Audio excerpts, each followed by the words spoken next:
아파트 분양시장 결국에 살아나는 청약 훈풍이 불고 있습니다. 과연 청약시장에 어떤 일들이 일어나고 있는지, 어떤 변화가 일어나는지 살펴보도록 하겠습니다.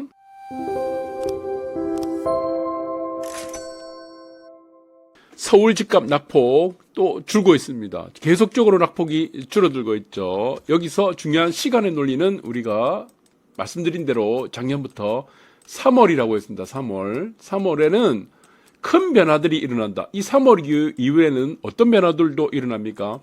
청약시장.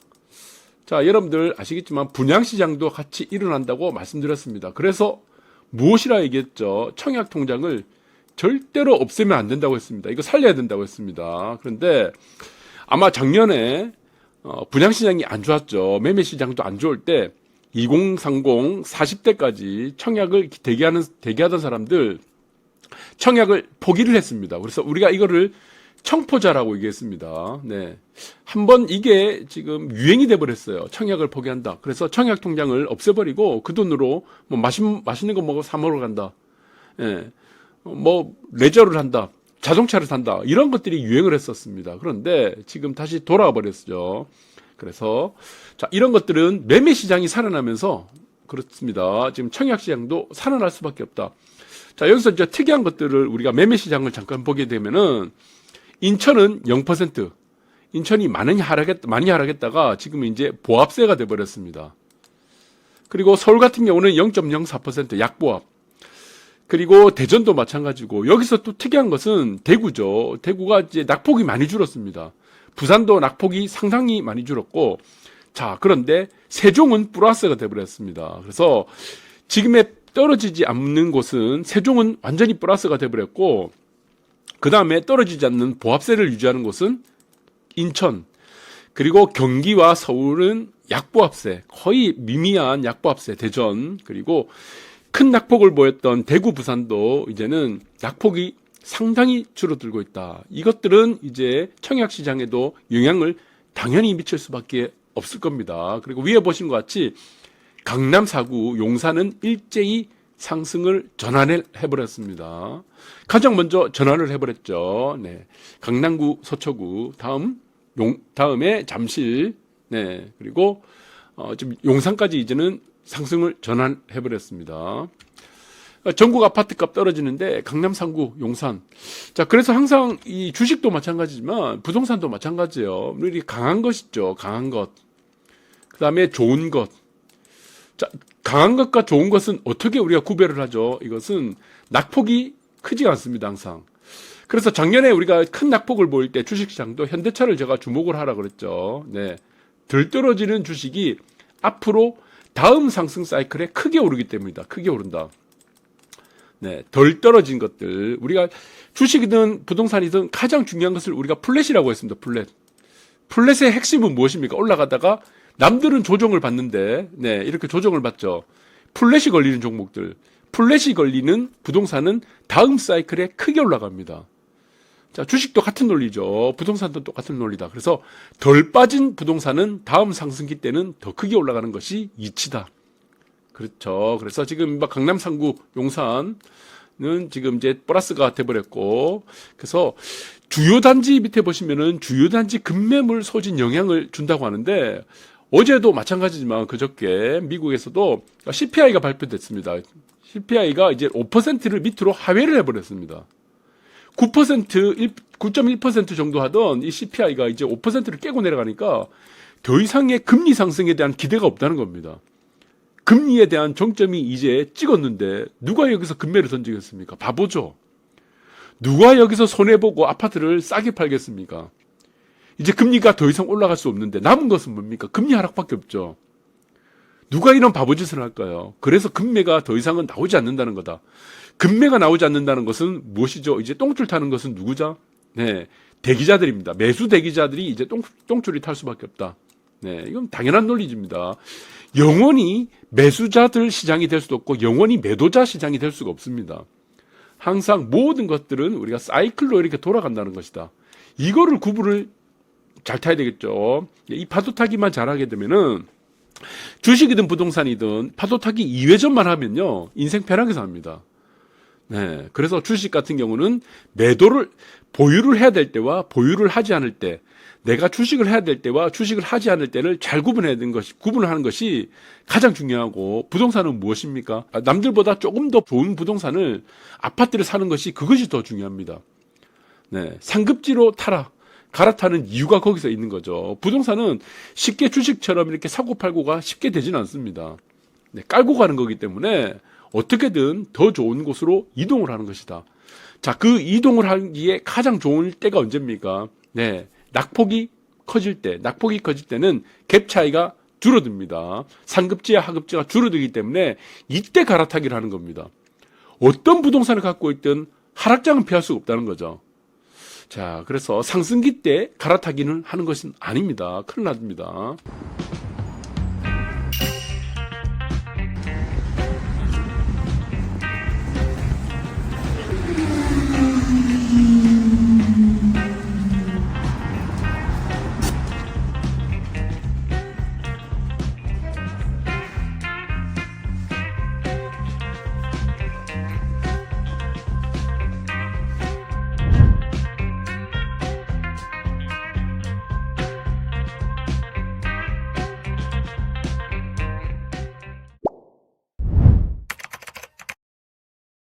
자, 그리고 또 하나의 또 우리가 지금 청약시장에 대한 뉴스, 그리고 영향을 주는 것들이 또 이겁니다. 여러분들. 제가 아까 청포자라고 얘기했죠. 청약을 포기하는 세대. 자, 불과 얼마 전만 해도 청약을 포기하는 것이 당연한 이치라고 생각했어요. 이 큰 잘못이라고 했습니다. 네. 자, 여러분들 전세라는 시장이 굉장히 위험한 시장이에요. 이게 사실은. 왜 위험합니까? 전세는 나의 전 재산입니다. 나의 생명을 일면식도 없는 사람에게, 연고도 없는 사람에게 이거를 맡기는 거죠. 내 생명을 그 사람한테 맡기는 거예요. 알지도 못하는 사람에게. 집주인이라는 명목으로 알지도 못하는 내 생명을 그 사람한테 맡기는데 그것이 얼만큼 위험하지 않겠습니까? 2년을. 이 사람이 들고 그냥 도망가 버리면 어떻게 합니까? 사기를 치면 어떻게 하겠어요? 내 전 재산을 맡긴 사람인데. 그러니까 이게 사실은 선진국 시장으로 봤을 때는 이게 굉장히 불합리한 시장이죠. 사실은 이건 세입자한테 굉장히 불리한 게임입니다. 네, 그래서 지금 이 사태도 지금 벌어지게 되고, 지금 이 사태가 지금 이제 전세 사기 피해자 또 사망했습니다. 여성이 4번째 또 사망을 했어요. 이제는 느낄 겁니다. 이게 정말 안전한 시장이 아니구나. 그래서 내가 좀 빚을 지더라도 나는 남의 집에 살면서 세금도 내지 않으면서 아주 저렴하게 전세 살면서 편하게 살겠다는 이 논리는 이제 환상이란 것들이 이제 사람들에게, 청포자들에게 깨우쳐지게 시작된다는 겁니다. 청약을 이제 포기하는 것이 아니고 그래도 내 집 하나 정도는 있어야겠다는 것이 이제는 인식을 같이 하게 된 거죠. 자, 그래서 시급한 구제 없으면 재난 이어질 수밖에 없다는 것. 이 모든 것들은 무엇이다? 개인의 선택이죠. 국가에서는 이거를 재난으로 구제를 해줄 수는 없습니다. 그래서 이거는 이제 대비를 좀 해야 된다. 내 집만큼 편한 건 없습니다, 사실은. 네. 그래서 이런 변화들은 이제 청약시장에서 훈풍이 어느 정도는 영향을 줄 수 있다. 이것이 큰 중대한 영향을 줄 수는 없겠죠. 사실, 아주 지금 이제 2030 세대들 같은 경우는 큰 돈이 없습니다. 네. 그리고 청약시장도 사실 그렇게 만만치가 않습니다. 공사비도 오르고 자재값도 많이 올랐기 때문에 그래도 우리가 결혼을 하게 되면은 나 혼자가 아니죠. 배우자도가 있죠. 같이 합치게 되면은 어느 정도 맞벌이도 하게 되면은 어느 정도는 커버드가 되기 때문에 이 영향도 조금 있다고 봅니다. 그래서 서울발 청약 훈풍이 이제는 조금 이제 사람들에게 인식을 달리할 수밖에 없다. 그것들이 지금 경기로 번지고 있고, 그리고 또 어디로 번집니까? 지금 이제 1순위에 지금 다 망하고 있습니다. 지금 보시면 수도권도 서서히 이제, 서울은 뭐 당연하겠고, 그리고 이제 지방까지도 이제 청약이 훈풍이 불고 있습니다. 여러분들 지금 지금 시기에 265대 1이라는 거는 지금 굉장히 높은 겁니다. 여기는 3만 5천 명이 몰려들었어요. 3만 5천이. 이 이유도 있겠죠. 자, 청약을 포기했던 사람들이 이제 청약 통장을 이제 서서히 꺼내기 시작했습니다. 자, 이거 다시 지금 만들고 있다. 이런 분위기가 되고 있는데 가장 큰 이유가 뭐다? 착한 가격이다. 뭐든지 싸고 좋은 거다. 가격이다, 가격. 여러분들 가장 중요합니다. 이거 현재가. 제가 항상 말씀드리죠. 현재가가 가장 중요하다했죠.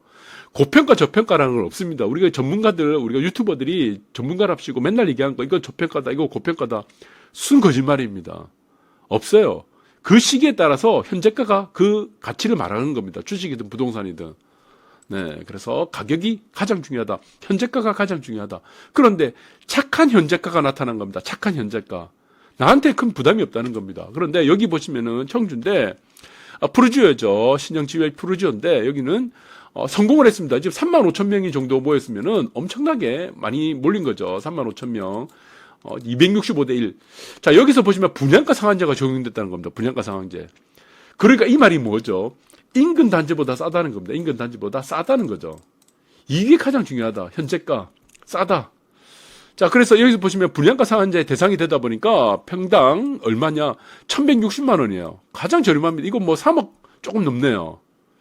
자, 그러니까 이게 인기가 있을 수밖에 없다는 겁니다. 지금 미분양이 되는 곳들의 특징은 비싸다는 거예요.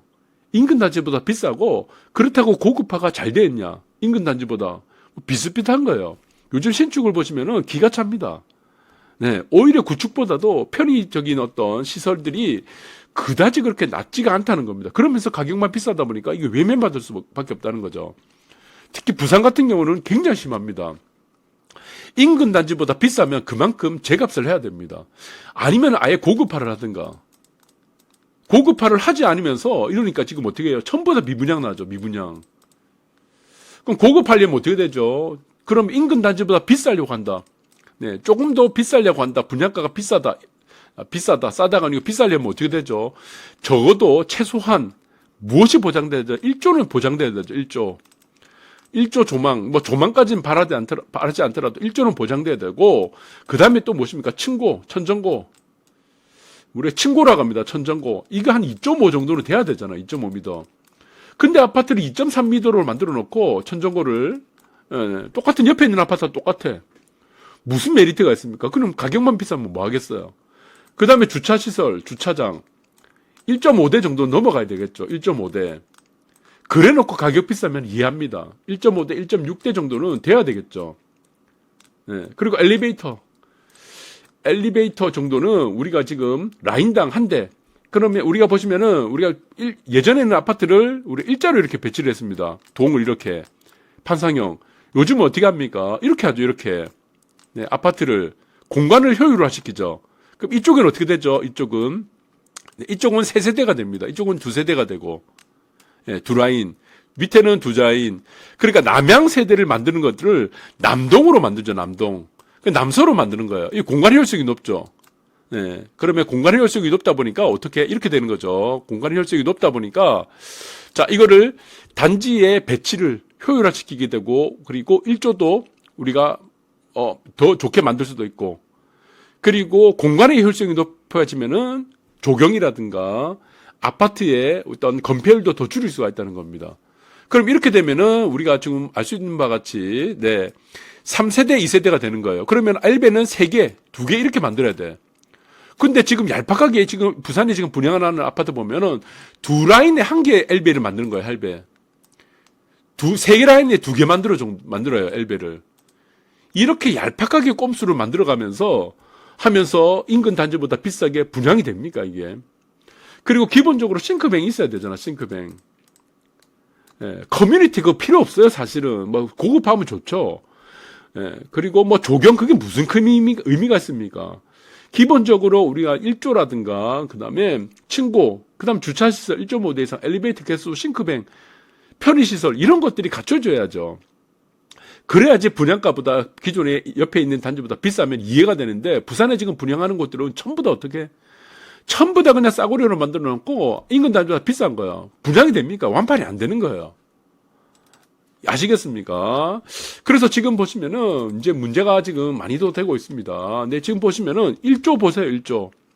여기는 지금 여기는 이제 푸르지오고, 여기는 이제 경동이에요. 이 두 아파트 다 어떻게 됩니까? 다 막힙니다. 전부 다 막혀요. 기본적인 우리가 1조권이라는 게 있습니다. 기본적으로 인간이 살아가야 될 아주 기본적인 요소가 있어야 되는데, 자, 이런 아파트들 그냥 무턱대고 청약에 당첨되면 가기 계약을 하게 되면 어떻게 되겠어요? 이거 평생 못 납니다, 평생. 우리가 지금 보시면은, 형을 받을 때 종신형이 있습니다. 못 나오죠. 평생 못 나오죠. 왜? 감옥에서 못 나옵니다. 1조를 받지 못하는 아파트는요, 절대 못 나옵니다. 왜 못 나옵니까? 평생 왜 못 나오죠? 최소한 내가 산 가격이라도 팔고 나야 되는데, 내가 산 가격보다 가격이 떨어집니다. 이게 완공이 돼서 실제적으로 입주하게 되면요, 자, 이거 집을 보러 간 사람은 어떻게 되겠습니까? 누가 이거 사겠어요?